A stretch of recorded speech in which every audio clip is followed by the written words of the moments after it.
Mia. Please help me. This was the first time my mother called me by my name. I wasn't about to cry because I was happy. It was because I was sad that I was called by my name only because she wanted to be saved. Mom, I won't help you. I won't help you for the rest of my life. I'm Mia. I work as an accountant. My father is also an accountant and has his own office, but I work at a different office instead of my father's. The reason is that my mother and my brother Michael are troublesome people. My mother spoils my brother a lot. It's not something that started recently. My brother and I are undoubtedly siblings who share the same blood, and we are real children even from our parents' point of view. However, for some reason, my mother's feelings are only directed towards my brother. I have no memories of being loved since I was a child. My brother, who is 6 years older than me, has always been mean. He would eat the snacks that my mother gave us and then steal mine. Even when I asked my mother for help, she would take my brother's side.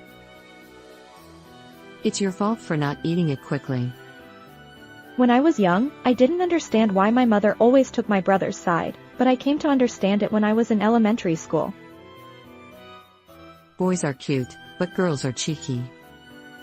Even though it was like that, things were relatively peaceful when my father was around. My father always cared about me, but I think my mother didn't like that either. You only care about that child. My mother often vented her anger at me unilaterally. I wished my father could stay home all the time, but he had just opened his office and was extremely busy. So, it was often just my mother, my brother, and me at home. Even though I knew that my mother only loved my brother, as a child, I desperately tried to find a way for my mother to look at me.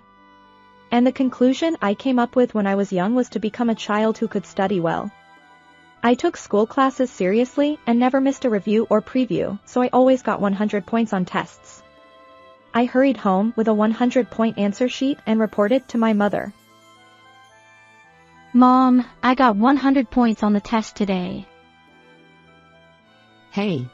Have you ever thought about your brother's feelings? Do you know that your brother can't get 100 points on the test? How do you think your brother would feel if his little sister came home with a 100-point test? You really have a bad personality. He forcibly took my test and tore it to pieces. I was shocked. Anyway, I realized that my mother would never praise me no matter what I did. I picked up the torn test paper while crying and threw it in the trash can. However, that night, when my father came home, my parents had a big fight. My father found my test that had been torn up and thrown away. What is this? It's Mia's test. Did Mia get 100 points? Yeah. That's amazing. You worked hard. She was showing off to me. Michael, did you do this? Yeah.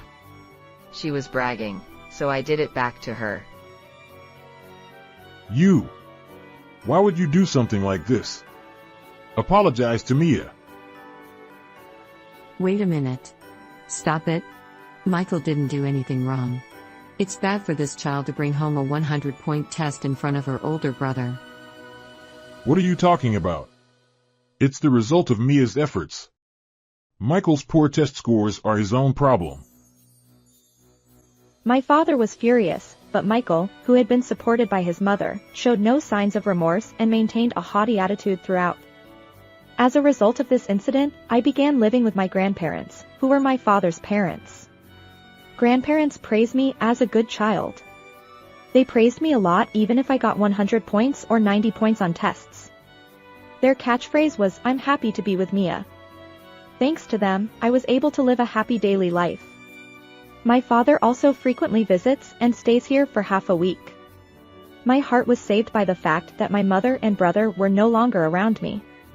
Since then, I haven't met those two until I graduated from college. However, when it came time to get a job, I wanted to enter my father's office, but those two got in the way. They came all the way to my grandparents' house to complain. You're trying to enter your father's office, aren't you? My mother, whom I hadn't seen in years, still seemed to only see my brother. That's what I intend to do, but No, Michael is the one who will inherit your father's office. how will he inherit it? I didn't understand what my mother was saying. After all, my brother doesn't have an accounting qualification and doesn't work. He's still a college student. How many more years does he plan to repeat? When your older brother graduates from college, he'll take over, so you should go to a different office. If I entered my father's office as it was, it would cause trouble. I didn't want to have anything to do with those two anymore, so I decided to work at a different office. After 3 years had passed, I received a call that my father had collapsed and rushed to the hospital. Dad, what happened? You look thinner than when I saw you a month ago. He looked more haggard than when I saw him a month ago. I'm sorry to worry you. I have lung cancer. What? I only have 3 months left to live. I was at a loss for words. Even though I was suddenly confronted with such a reality, I couldn't think straight. My father was hospitalized for a week. During that time, I prepared his underwear and did some small shopping.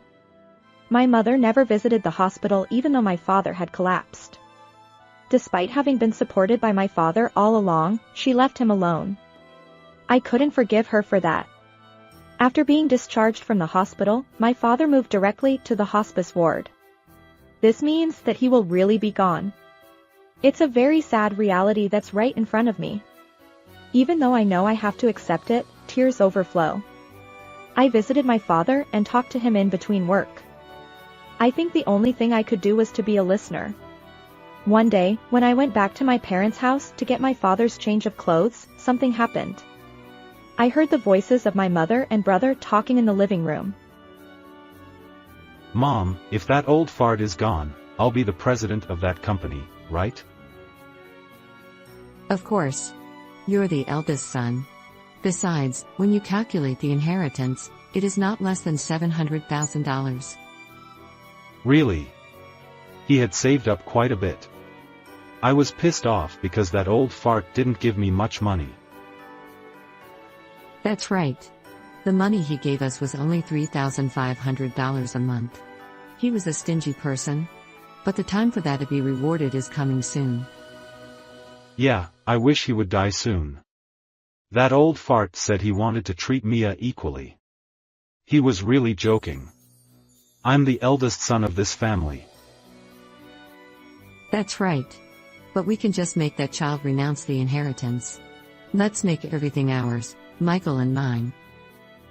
I can't forgive. My father cherished me, but he didn't abandon my brother either. My brother is a jobless loser who took 6 years to graduate from college and still hasn't found a job. Nevertheless, my father supported him. I should be grateful to my father, who has worked so hard for his children. I put all my thoughts into refuting him and reached for the door of the living room. However, at that moment, my smartphone vibrated. When I checked the screen, it was from my father. I quietly left the house and headed to my father's hospital room. Mia, thank you always. It's okay. I brought a change of clothes. I have something to tell you today. A lot of things have been decided, so let me report it to you. I talked with my father for about an hour and understood the current situation. Okay, see you tomorrow, Dad. Mia, thank you so much. I was really happy to have you. Thank you for being born as my child. Oh, come on. Yeah, I'm glad I'm your child too. I respect you and I love you. It's embarrassing. It's quite difficult to express gratitude face to face. But I was glad I could express my gratitude to my father at that time. I think my father knew that his end was near because this was the last conversation I had with him. That night, my father's condition suddenly worsened, and he passed away in the morning. In the end, I was the only one who came to the hospital. Those two never showed up here. However, they had something to say about the funeral.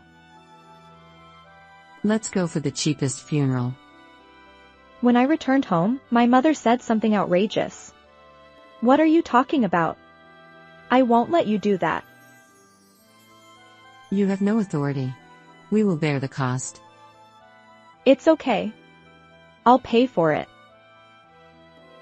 Oh, really? Then I'll leave everything to you. Well, it's her money, so whatever. They are greedy to the core. In the end, I became the client and my brother became the chief mourner. Although my mother and brother did not bear any of the expenses, they behaved as if they had held a high-grade funeral. It seems that my father was loved by many people, and many people attended the funeral. As expected, as soon as my father's funeral was over, the two of them brought up the topic of money. Finally, that person is gone. He was a person who caused trouble until the end. Well, we can get a large amount of compensation now, so let's be happy. Yeah, and I'm the president. I'm looking forward to it. Hey Mia, you have to abandon your inheritance. Dad asked the attorney to handle the asset-related procedures while he was alive, so we have to ask the attorney. What? I didn't hear that. I've already contacted him, so he'll explain it to us tomorrow. Tomorrow? Hey! Don't you have any consideration for me? You're making plans without consulting me. Oh, I see.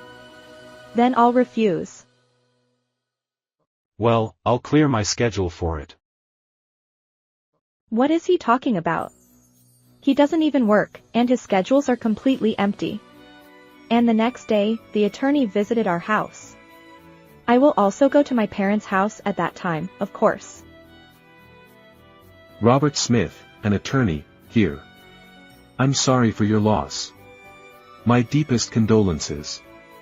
I have been appointed by John regarding inheritance. First of all, regarding the office, I have been informed by John before his death that it will be transferred to Mia free of charge, and I am in the process of completing the procedures. What? What are you talking about? I'm the president, aren't I? I have not heard any such story. I have been told that it would be better for Mia to take care of the office for the employees. That old fart. He's doing whatever he wants. Well, it's okay, Michael. If this child takes over that office, we can offset that person's property and receive it. Well, that's right. The office is a hassle. Hurry up and pay $700,000. The only heir to the property is Mia. What? John has completed the procedure for disqualification from inheritance. Inheritance, what? In short, you cannot receive a single penny of John's inheritance. What does that mean? What did he do? That's the natural result. You didn't even visit the hospital once. And even when Dad was living in this house, you didn't do anything. I know everything. Dad did everything himself, like cooking and laundry. And yet you were still receiving $3,500 a month. Be grateful. Well, that's fine. I'm the beneficiary of his life insurance. Oh, then Dad canceled it. Are you kidding me? It's a fact. That guy, he wasn't going to give us a penny. The attorney conveyed the facts and left the house. I was told by my father before he died that I would inherit his accounting firm. I accepted it without hesitation. That brother had no chance of becoming the president, it was impossible. He would never pass the exam. Anyway, this is the real trial from now on. I moved out of my parents' house with the attorney. They wouldn't accept that those two couldn't get anything, it was absurd. And of course, it was inevitable that something terrible would happen after all. My father's accounting firm had already been transferred to me, and it was when I was starting to work with renewed vigor that it happened. I got a call from the police that they caught someone who broke into my office. And it turned out to be my brother, who made a fool of himself. I had heard that the police wouldn't interfere with family disputes, but he was arrested on the spot for breaking into my workplace. According to the people around the office, he was shouting, "This is my company." And when I attended the crime scene investigation, I saw that the safe was scratched all over. He seemed to be trying to steal something valuable. To my surprise, my mother was also arrested a few days later. My mother condoned my brother's actions and drove him to and from the office. She was considered an accomplice for doing so. I didn't hesitate to file a complaint. I wanted them to pay for their crimes. My mother got a suspended sentence, but my brother got a prison term. I hope he regrets what he did in his cell. Later, my mother visited me once. She asked me for money because she was in trouble. But I refused. She scolded me harshly, but she was no longer in my heart. I didn't feel anything no matter what she said. Mia. Please. Help me. I held back my tears. It was the first time she called me by my name. I didn't feel happy, I felt sad. She only called me by my name because she wanted to save herself. Mom, I won't help you. I'll never help you. Did you think you would be loved no matter what you did to your child? That's only for children who have been loved. I hate you and my brother. If he gets out and comes to the office again, he'll get more than a slap on the wrist. I'll file another complaint without mercy, so be prepared. My mother never showed up in front of me again. I let her live in my childhood home as a last mercy. She has the house, so she can live however she wants. I wasn't blessed with a good mother and brother, but I love my life. It's up to me to choose my path. My goal now is to protect my father's office. I'll face the numbers sincerely today. Children have their own personalities, but parents have a big influence, don't they? I'm glad Mia had decent grandparents. I hope you have a wonderful day. How did you like this story? Please subscribe to the channel. See you in the next video.